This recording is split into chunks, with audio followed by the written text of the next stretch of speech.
let's take a few minutes and reflect on this guy right here, Ray Scott.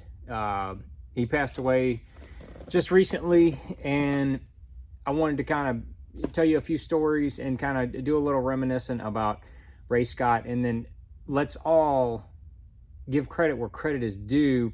If you're not aware, basically none of this, no bass fishing popularity, the bass fishing tournaments, this company right here, Bassmaster, bass tournaments as we know it, none of that would exist today like its current form. None of it would exist anywhere remotely close. Like, I'm sitting in a bass boat, $100,000 boat. There's a bass tracker over there.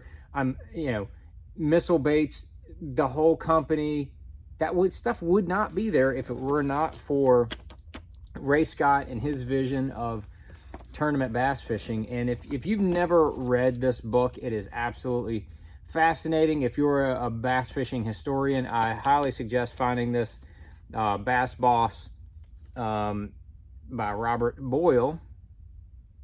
He wrote it a number of years ago. I think it was in the early 2000s when this book came out, and it talked about his entire life and who Ray Scott was. He was from Alabama, is from Montgomery, was an insurance salesman early on in his career, and just it ended up having this vision to build Bassmaster, and he did so many things that most people don't know about. I mean, in the early 70s, first of all, Ray Scott started the bass tournaments. Initially, they were not catch and release, but early on, he realized that this resource was renewable, and he started promoting this "Don't Kill Your Catch," which ended up turning into catch and release, and that's how all the tournaments became catch and release, was because of Ray Scott's vision from back in the early 70s. And in the early 70s, a lot of the waterways that we were fishing, I wasn't around, that the bass fishermen were fishing were polluted. And so he filed some 200 lawsuits all over in the early 70s, all over states and companies and all this kind of stuff. And then ended up helping get passed in the U.S. Congress the Clean Water Act of 1972. He was a big proponent of that. That has helped fisheries for ever since then, for 40 years. And also, he helped pass other legislation. I think big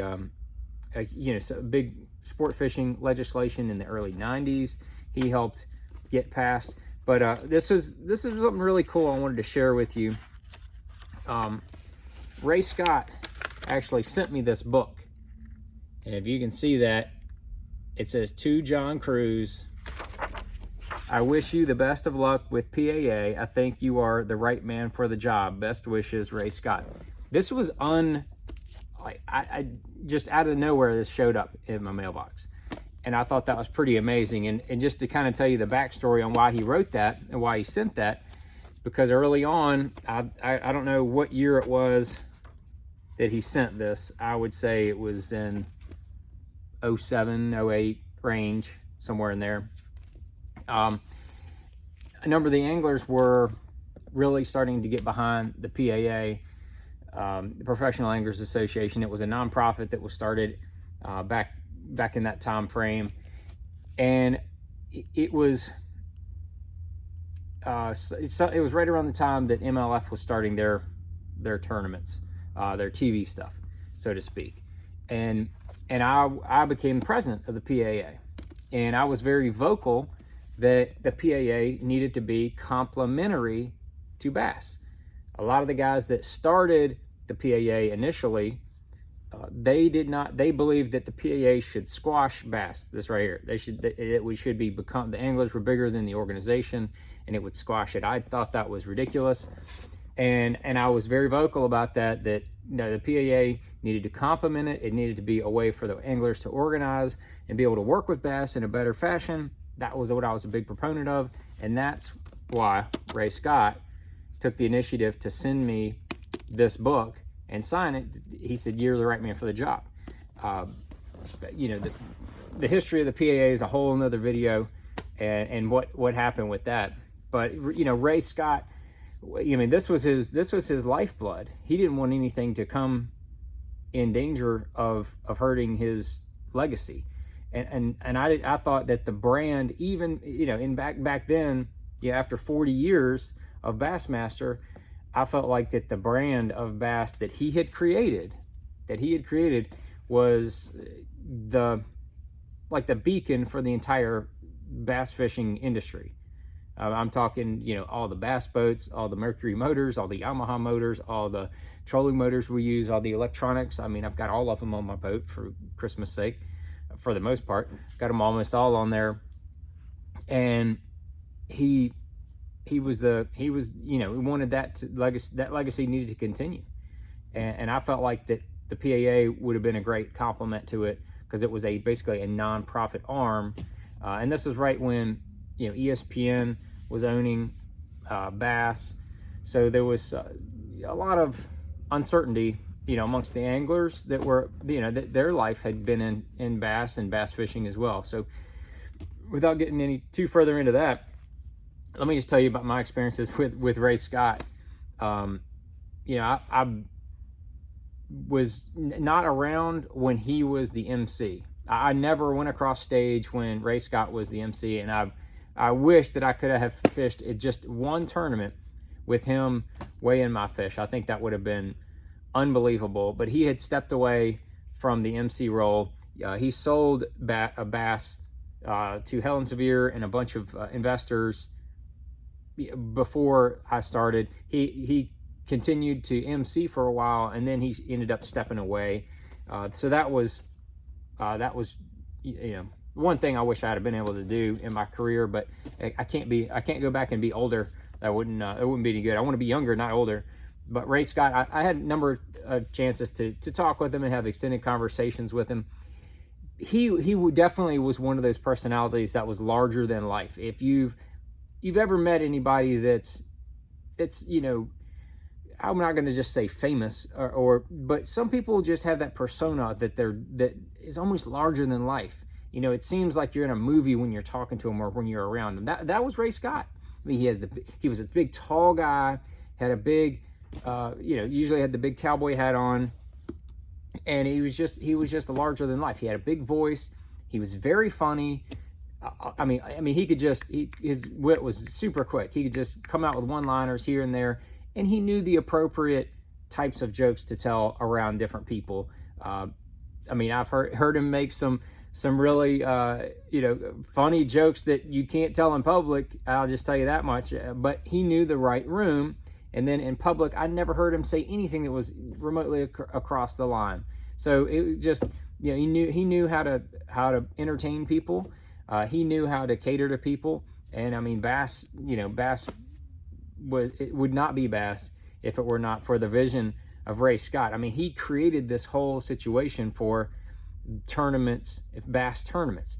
He created the format. He came up with the idea for the Bassmaster Classic. He came up with, you know, going to different lakes around where bass fishing was popular and kind of showcasing their lakes with these big catches, and then putting together the Bassmaster magazine and having that to be able to help broadcast the message of what these tournaments were actually doing, all the good work and all the conservation that Bassmaster and all the members had supported, all the restoration projects. If that stuff still occurs today, I mean, the bass is still on the forefront of legislation. I mean, the ASA does tremendous work in DC, but they work hand in hand with Bassmaster in a lot of situations. Bassmaster has got sole focus of the freshwater industry and bass especially, but the ASA does all sport fishing, you know, saltwater and freshwater. So there's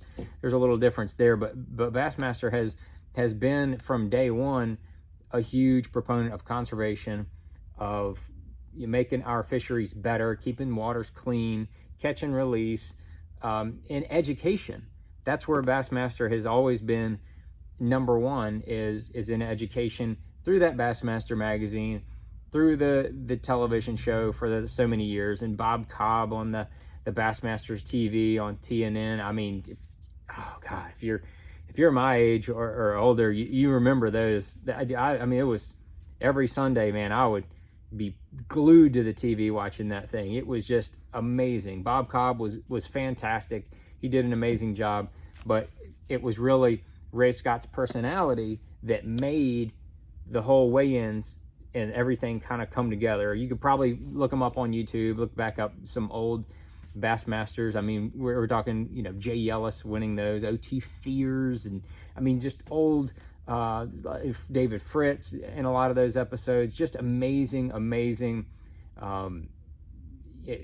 that's one of the huge things that drew me into do what I do here with being a professional angler and being a huge part of Bassmaster and Bass, being a big proponent of it. So I think that we, you know, just wanted to honor and talk about his legacy a little bit, and hopefully people will understand a little bit about how important this guy is. I don't think any of the rods that we have, a lot of that stuff is spawned off of the tournaments and serious diehard bass anglers. Without Ray Scott, I don't think we have any of it. I don't think we have nothing to the level that we have now. I mean, I'm talking from the line, the lures, the hooks, I mean, everything that we use, the boats, everything that we use for bass fishing, all these electronics. I don't think any of that stuff would be here without the vision of Ray Scott creating the environment for all of that to happen. So just say a little thank you to Mr. Ray, and I'm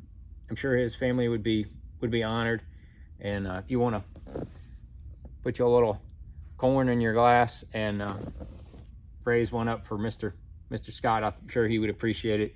I know every true bass fisherman definitely would appreciate that and appreciates him as well. So just wanted to bring you that, talk about it. If you have any little quick tidbits about Ray Scott, man, drop them down there in the comments. I'd be curious to hear if you have any little personal stories, things that he did, ways that he may have touched you or touched something around you. I would love to hear it, and I think other people would love to hear it as well. And if you like my Whiskey Myers hat, that's right, I thought it matched up nice with the Bass logo. But if you like my Whiskey Myers hat, you got to check them out as well. Whiskey Myers, awesome band from Texas, and Whiskey Myers, they are big bass fishermen. Cody, lead singer, Chris, manager, diehard bass fishermen. So thought it was appropriate for the hat. But yeah, drop that down in there in the comments if you have anything that you want to add. I appreciate everybody listening, and tip of the cap, Mr. Ray Scott.